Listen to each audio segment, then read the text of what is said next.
Назарыңыздарда 7 каналдың кечки жаңылыктар топтому, студияда Адилет Иманов. Саламатсыздарбы? Алгач чыгарылыштан кыскача. Коргоо министрлиги дедовщина үчүн жазаны күчөтүү демилгесин көтөрдү. Депутаттыкка аттанган талапкерлердин саны 300гө чукулдады. Коомдук транспортта кыздарга тийишкен чет элдик жаран кармалды. Президент Садыр Жапаров Борбор-Азия өлкөлөрүнүн коопсуздук кеңештеринин катчыларын жана Индиянын улуттук коопсуздук боюнча кеңешчисин кабыл алды. Жолугушууда аймактык коопсуздукту камсыз кылуу жана коркунучтар менен чакырыктарга каршы туруу маселелери талкууланды. Жапаров чыңалып турган эл аралык кырдаалда туруктуу өнүгүү үчүн бардык мамлекеттер менен тынч жана достук мамилелерди сактоо абдан маанилүү экендигин белгилеген. Ал ошондой эле террорчулук жана экстремизмден тышкары мыйзамсыз миграция жана кибер коопсуздук сыяктуу трансулуттук тобокелдиктер өлкөлөрдүн саясий туруктуулугуна коркунуч жаратарын кошумчалаган. Трансулуттук мүнөзгө ээ болгон терроризм менен натыйжалуу күрөшүү биргелешкен аракеттер аркылуу гана ишке ашышы мүмкүн, деди президент. Ал эми Борбор-Азия өлкөлөрүнүн коопсуздук кеңештеринин катчылары менен Индиянын премьер-министринин улуттук коопсуздук боюнча кеңешчиси эки жана көп тараптуу кызматташтыкты чыңдоого даяр экендиктерин билдирди. Рахмат, урматтуу жыйындын катышуучулары, маалыматыңыздар үчүн чоң рахмат. Биздин өлкөлөр тарабынан макулдашылган жана өз убагында көрүлүп жаткан комплекстүү чаралар бүгүнкү күндүн чакырыктары менен коркунучтардын таасирин олуттуу түрдө басаңдатып жатканын канааттануу менен белгилеп кетемин. Ошондуктан аймактагы коопсуздукту камсыздоо чөйрөсүндө бардык үчүн эки тараптуу жана көп тараптуу деңгээлдерде пайдалуу кызматташуу моделин өнүктүрүү керекпиз. Бүгүнкү олуттуу жолугушууңуздардын натыйжалуу болушуна тилектешмин.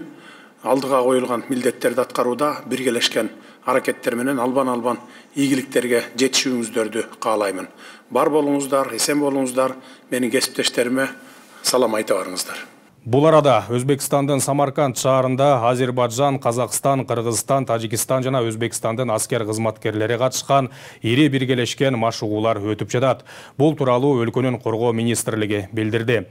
Регионалдык машыгуулар биримдик 2025 деп аталат. Анын негизги максаттары дүйнөдө геосаясий чыңалуу күчөп, жаңы коркунучтар жана чакырыктар пайда болгон шартта өлкөлөр ортосундагы аскердик кызматташтыкты жана өнөктөштүктү чыңдоо болуп саналат.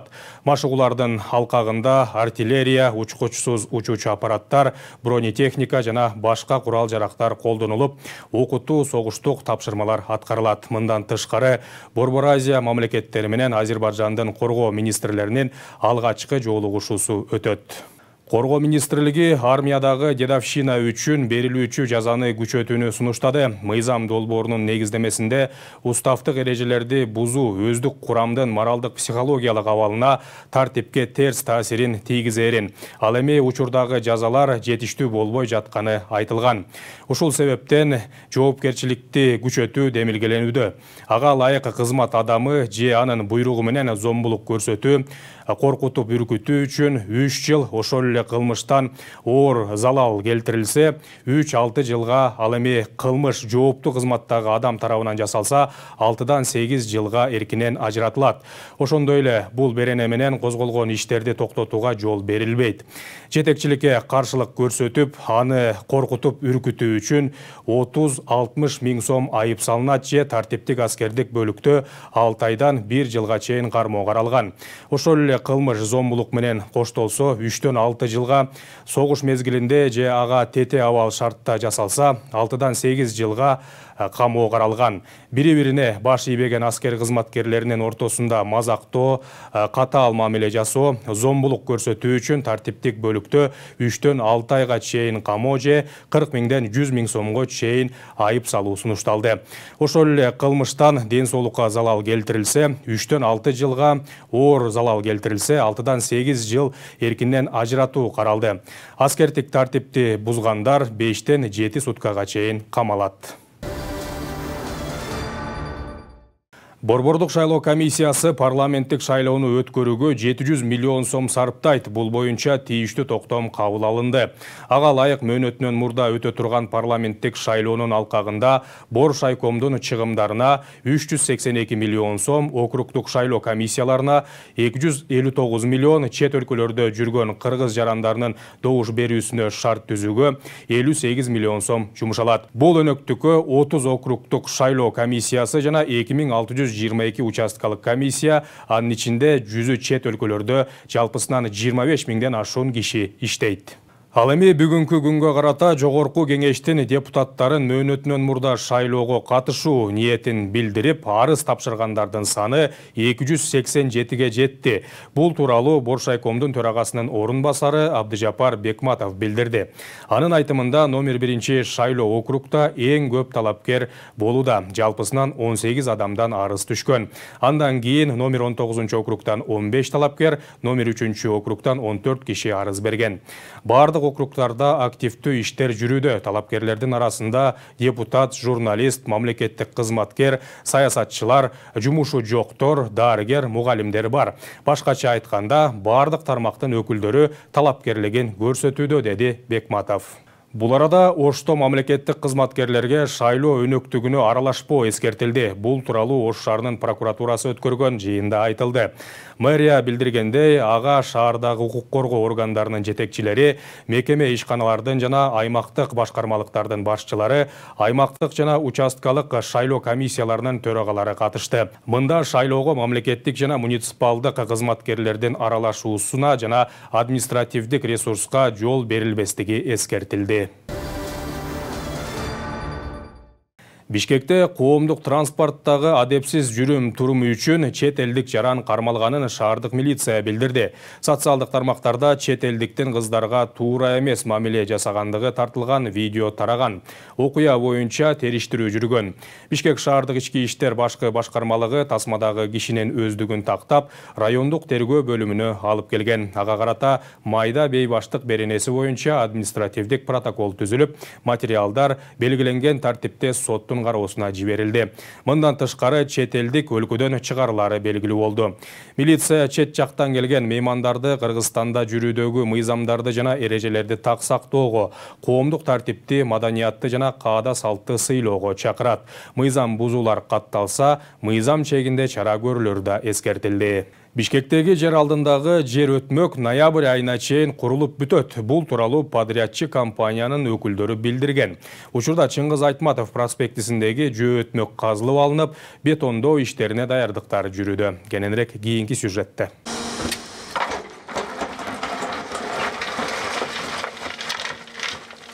Чыңгыз Айтматов проспектисиндеги жер алдынан өтүүчү жөө өтмөктүн куруу иштери башталды. Учурда мына дал ушул жолдун астындагы жер 4,5 метр болуп казылып, эми алдыда бетондоо иштери жүргүзүлөт.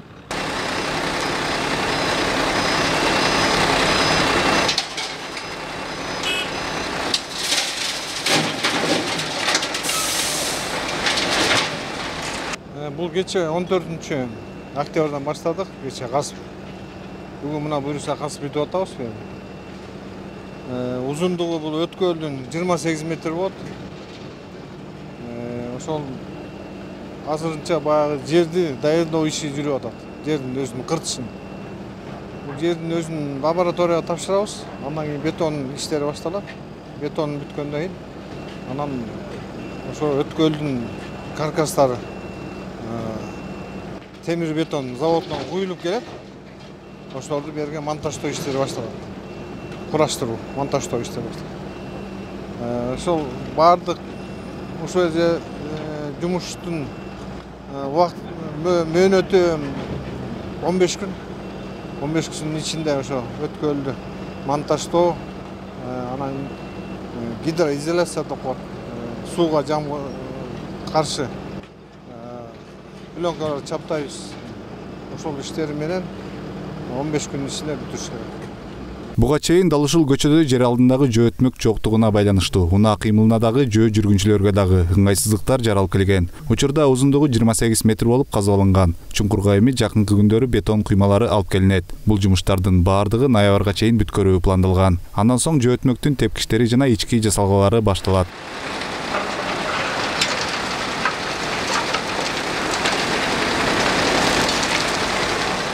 жерде экскаватордан экөө манипулятор иштеп атат, анан самосвалдар иштеп атат. Ушул керектүү техниканын баары иштеп атат. Эртеңден баштап жерге жана таптоочу каток ошолор келет. Белгилей кетсек, буга чейин Чыңгыз Айтматов проспектиси Абсамат Масалиев көчөсүнөн Иса Ахунбаев көчөсүнө чейин жабылып, жолду реконструкция иштери башталган. Учурда асфальттын биринчи катмары басылды. Эми жакын күндөрү жөөтмөк курулуп бүтсө, экинчи катмар асфальт басылып, жол унаа кыймыл үчүн ачылат.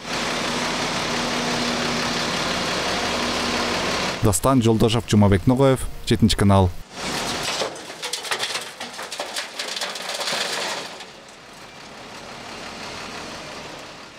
Өлкөдө айдоочуларды даярдоо жана кайра даярдоо боюнча билим берүү ишин лицензиялоого убактылуу тыюу салынды.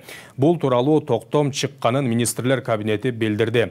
Документ айдоочуларды даярдоонун жана кайра даярдоонун сапатын жогорулатуу максатында иштелип чыккан. Лицензия берүүгө 2028-жылга чейин тыюу салынат. Минкаптын токтому боюнча лицензия 20 октябрдан баштап берилбейт.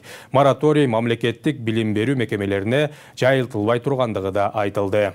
Ошто Кытайдан келген дарыгерлер бейтаптардын көзүнө акысыз операция жасоодо. Облустук өкүлчүлүк билдиргендей, операциялар Ош облустар аралык бириккен клиникалык ооруканасында экспресс ден соолук жаркын саякат долбоорунун алкагында катаракта жана глаукома оорулары менен жабыркаган бейтаптарга жасалып жатат.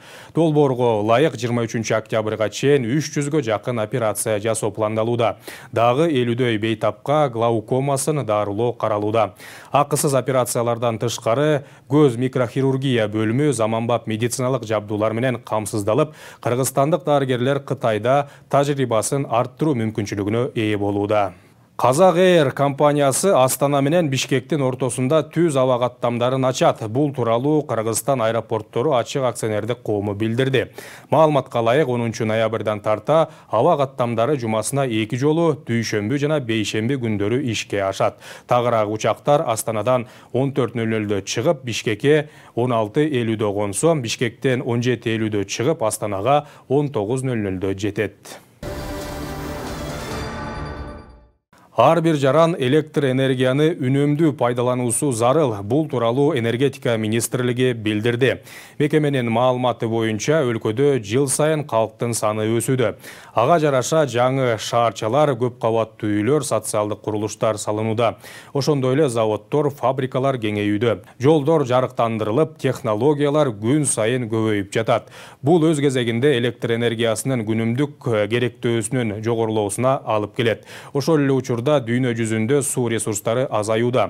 Бул өлкөдөгү ГЭСтердин ишине түздөн-түз таасирин тийгизе турган фактор. Министрлик белгилегендей, энергия булагы чектелүү, ал эми керектөө улам артууда. Буга байланыштуу электр энергиясын үнөмдүү, сарамжалдуу пайдалануу зарыл. Башка кабарлардан.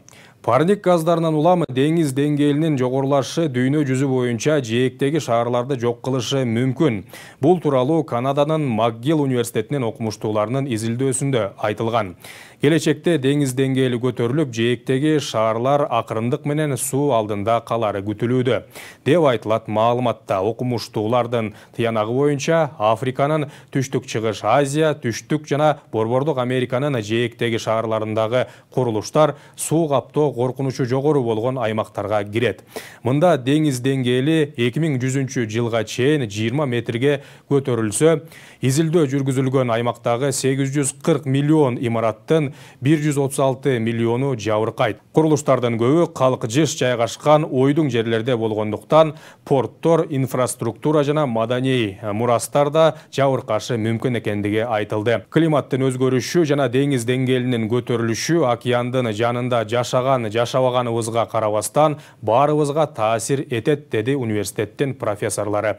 Изилдөөнүн авторлору бул эсептөөлөр археологдор, пландоочулар жана куруучулар үчүн маанилүү маалымат экендигин белгилешкен. Бүгүнкү күн мына ушундай жаңылыктар менен жыйынтыкталат. Ушул жана башка кабарларды 7 каналдын сайтынан жана социалдык тармактагы баракчаларынан тапсаңыздар болот. Кайрадан эфир аркылуу амандашканча саламатта туруңуздар.